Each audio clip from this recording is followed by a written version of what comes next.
Today, we are stepping into the world of public speaking, examining the current state of the industry and what it truly takes to connect with audiences and get booked. I've been in this industry for well over a decade, and I gotta say, from when I first started to where I am now, that change couldn't be more evident. So much of what I've seen happen is just the amount and the quantity of individuals popping up on the speaking circuit. A more focused approach can offer tailored support that better serves both speakers and organizers alike. But before that, what inspired you to found Spoken Artists in the first place? Prior to getting started in the space that I'm in now, I was part of a team that organized events. And so I was on the other side of the coin, and we would bring in speakers for our events. And so I was always just fascinated by that side of the business, which luckily enough, I just so happen to find myself in today. But as mentioned, I got my start over a decade ago, put in my dues, and then started up my agency in 2022. And haven't looked back since. Hello there, aspiring and established speakers. Are you looking to elevate your speaking career and connect with more audiences? Remember, authenticity and a clear understanding of what event planners are seeking are key.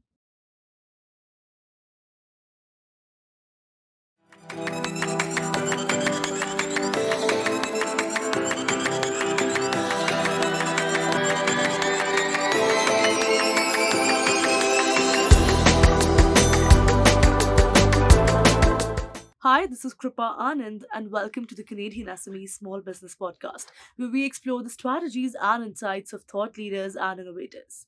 Today, we are stepping into the world of public speaking, examining the current state of the industry and what it truly takes to connect with audiences and get booked. Now, recent trends highlight a shift towards authenticity and real world experiences in the speaking world, with event planners increasingly seeking speakers who can offer genuine insights and connect with their audiences on a deeper level.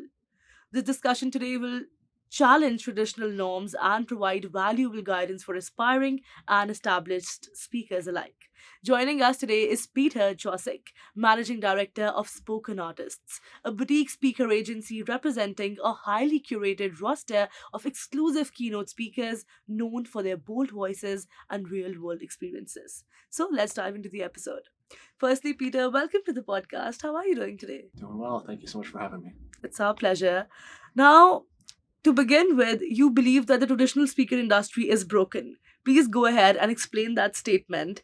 And in what ways do you think it's falling short? And, are there any fundamental shifts that you are seeing that are occurring right now? Go ahead. Yeah. Again, thank you so much for having me on the podcast. I wouldn't use the word broken. I think, like every industry, we're seeing a lot of change. Yeah.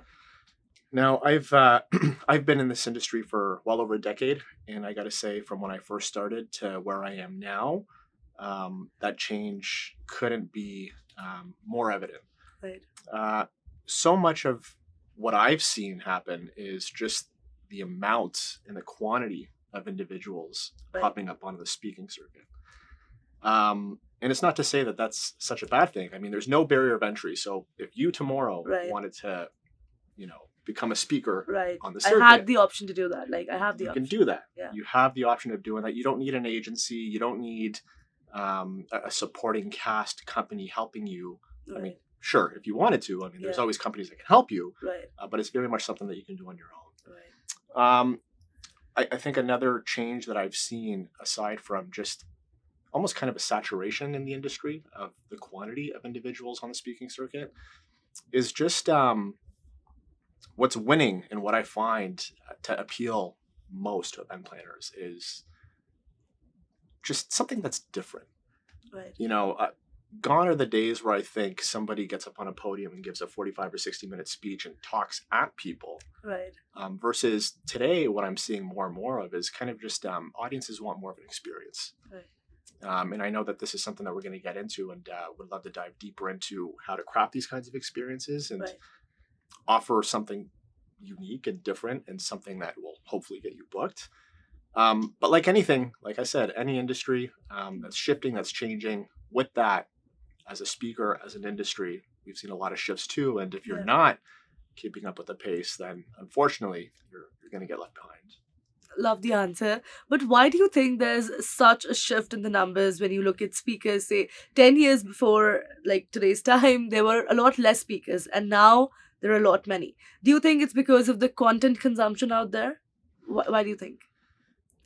Yeah, I mean, uh, knowledge has been democratized. That there's access to knowledge, Yeah, and people who have this ability and unique way of being able to tell stories right, about about whatever it is. I mean, on the speaking circuit, we got a wide array of topics that people are asking for and that speakers are out there talking about. right, Um, all you really need, and as mentioned earlier, there's no barrier to entry. You yeah, you can start tomorrow, and position yourself as a speaker. And we've seen a lot of people doing this. A lot of entrepreneurs who have started their own business right, now are offering speaking as a service. You know, exactly, uh, it's something that can be monetized, right. and it's something that a lot of people are taking advantage of. But booking speaking engagement today requires more than just talent, right?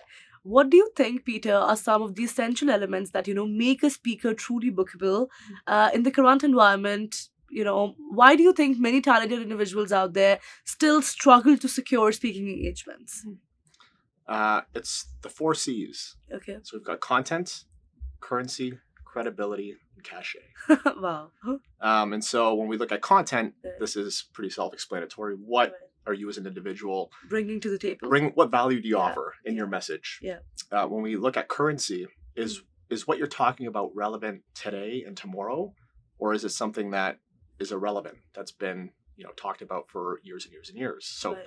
um, uh, that was currency. Right. Credibility. This is for me probably one of the most important things. We see a lot of individuals out there who, I mean, I'm going to be honest, haven't really done anything, Right. but who are good storytellers. And there's a place for these individuals on the speaking circuit. But credibility for me, I think, is when I'm looking for speakers, is probably one of the most important things. If you're out there talking about things like disruption Right. and innovation, Mm. for me, it's very important that you're actually doing that in the real world every single day. Right. So that way, when you are talking to audiences about the things that you're talking to them about, you've got the credibility piece to back it up because this is what you do day Right. in, day out. Right. Cachet, this is a hard one to explain. It's kind of like the X factor. Right. It's the social presence. It's The aura. yeah. You kind of just when you see it, you get it. Yeah, you know it in your heart that It's the X factor. this is going to be something amazing. Yeah. So I think for a lot of people who are thinking about speaking Right. and breaking into the speaking circuit and speaking industry, at least for me, those are the kinds of things that I look for, and hopefully, that Right. proves useful for anybody. No, of who's course. thinking about That was a very insightful breakdown, and it sounds like there's a significant difference between simply being a good speaker and being strategically bookable. Hello there, aspiring and established speakers. Are you looking to elevate your speaking career and connect with more audiences? Remember, authenticity and a clear understanding of what event planners are seeking are key. Now let's get back to our conversation with Peter and explore the shift towards realness. Now, the demands of event planners seem to be evolving continuously, right? Let's discuss the shift towards authenticity over traditional polish.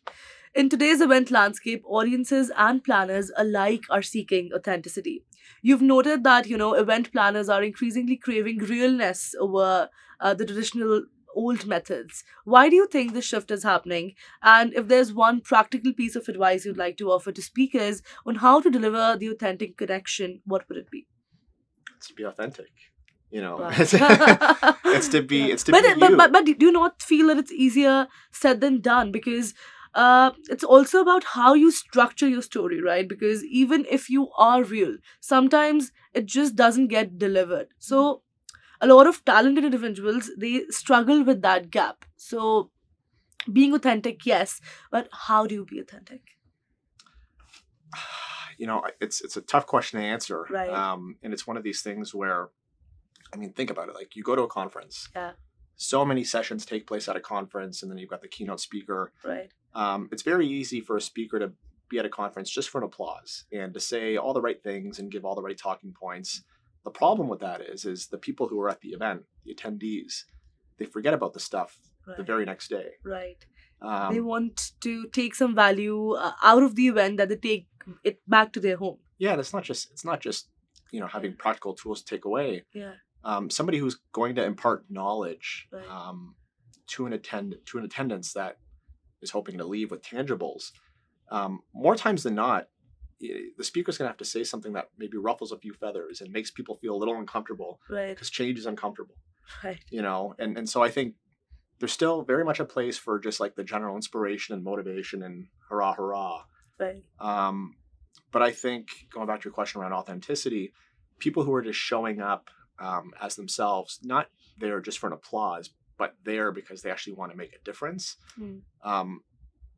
More times than not, I hear this all the time from event planners, like those are the ones that are remembered. Those are the speakers who Right. leave a lasting impression. Those are the speakers who, frankly, actually make change happen. It's time for a short break right here, but when we come back, we'll explore how spoken artists' unique model is meeting the evolving needs of both speakers and event planners. Hey, you think you know UPS? Yeah, that's us. Everybody knows that. You know what you didn't know? This. Okay, try to keep up. Ocean, us. Ground, rail, air, so us. Guess who? Us. Customs cleared, borders cleared, done. Us. You still with me? Wait for it. Boom. Us. Intelligent, automated, fulfillment. Us. Yep. Healthcare too. Digital your thing? Yeah. Well, book it, ship it, track it. You feeling me yet? Yep. That's all us. That's all UPS.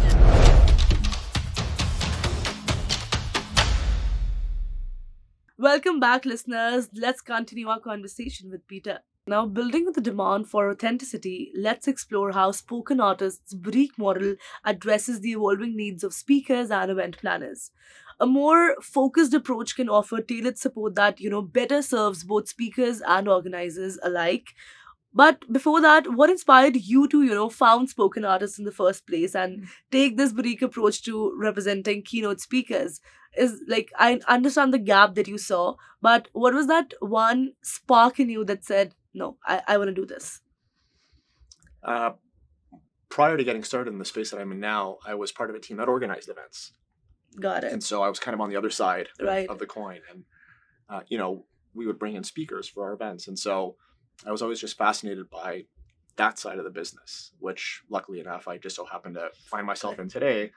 But as mentioned, I kind of got my start over a decade ago, kind of put in my dues, Right. and then started up my agency 2022 Okay. and haven't looked back since. It's just an industry that I've fallen in love with. I mean, working with amazing speakers. A lot of the behind the scenes stuff is just that, behind the scenes stuff, nitty Right. gritty, a lot of work. Of course. But then seeing the event come to life, yes. is also something that's Yeah. super rewarding too. And once you kind of experience that, even just once, Right. for me, I couldn't get enough of It's it. a lifetime experience. Yeah, Right, that you yeah, carry in your heart. it's great. I mean, working with just such incredible event planners on amazing events, and then, like I said, seeing it all actually come together after all the work that goes into it on the back end that nobody sees, Right. makes it so much makes everything worth it. So Perfect. That sounds like a very intentional and quality focused approach. Now, Peter, let's delve into the essay coaching lab. How it supports speakers. Let's start with this. If a listener right now is a speaker but wants your help in getting better and getting to that stage, please guide them through the process. What is the first step that will take them to that pedestal? oh, I wish there was a secret formula or a secret recipe that I can share, but Yeah. no, I mean, look, the coaching lab really kind of just evolved from people asking for help. Right.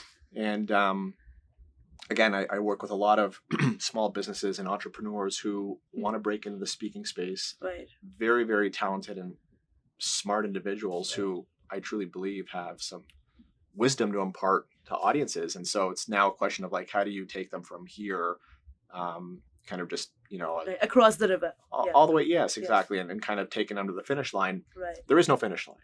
This is the thing. There is no finish line. It's Right. just constant improvement. It's individuals constantly evolving, but it's also individuals wanting to learn and to continuously get better. There is no perfect keynote. There is no perfect speech. Right. And so working with these individuals to really help them craft their story. Right. What is their story? What's their unique perspective? Because whatever their story is, there's thousands of other people who have the same story. Right.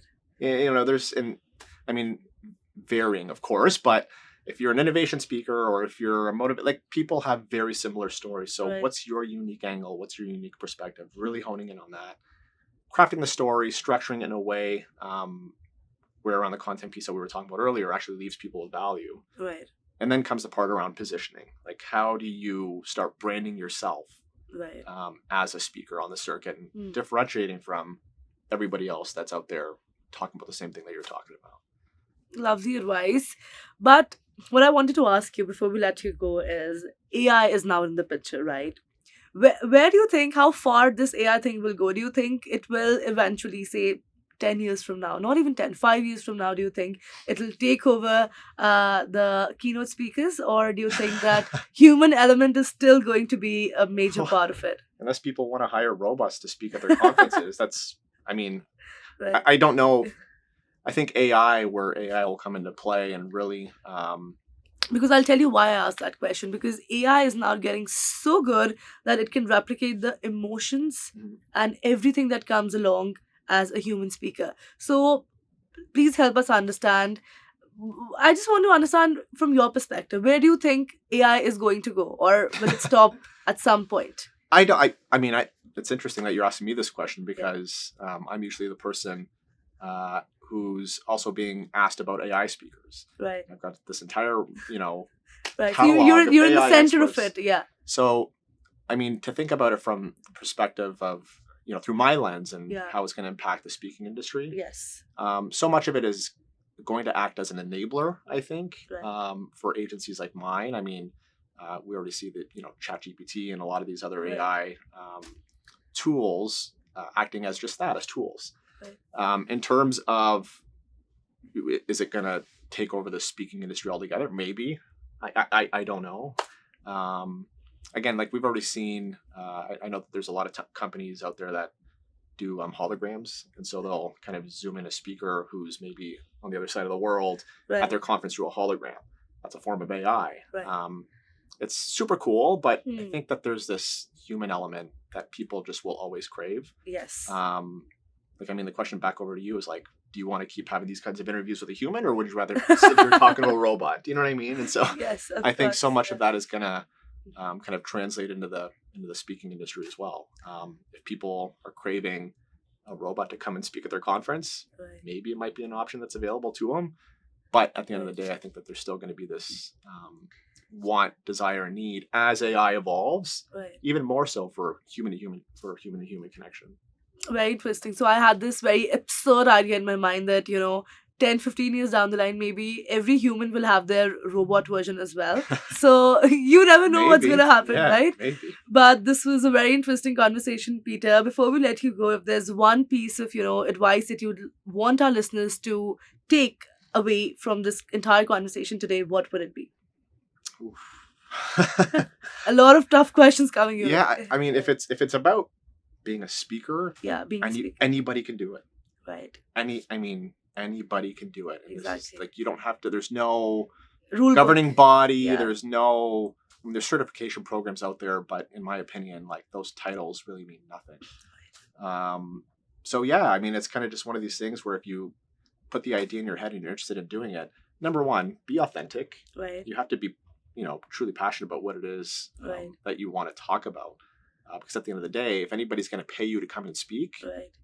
what they're paying for is value. Right. And they want to see value. So, yeah, if it's something that you're thinking about, to whoever's listening wants to be a speaker, like there's nothing stopping you from doing it. Love it. Thank you so much, Peter, for being a part of this conversation. Loved each second of it. Thank you. so much. That was an insightful conversation with Petar Josic, Managing Director of Spoken Artists, on the evolving landscape of the speaking industry, the key elements of being a bookable speaker, and the growing demand for authenticity.